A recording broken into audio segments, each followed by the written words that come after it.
Many of the Jews who had been listening to Jesus give his bread of life discourse at the beginning of today's gospel say, this saying is hard, who can accept it?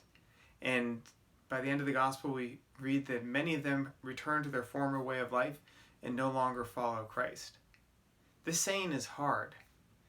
It reminds me of a famous quote by G.K. Chesterton, who says, "The Christian ideal has not been tried and found wanting. It has been found difficult and left untried."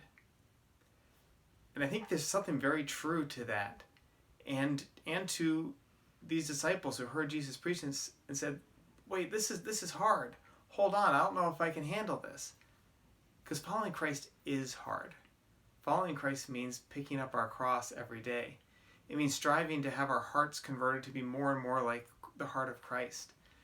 It requires humility, it requires sacrifice. And it's not always easy, and oftentimes it's very difficult, and it can be very painful.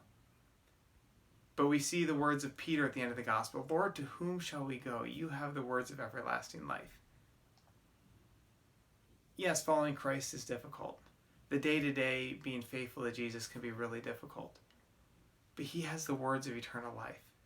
He has the words, the good news that gives us life. He gives us life in the Eucharist, and he wants to lead us to everlasting life in heaven. So is it difficult to follow Christ, to be a Christian? Certainly. But it's also true that it's absolutely worth it. God bless you.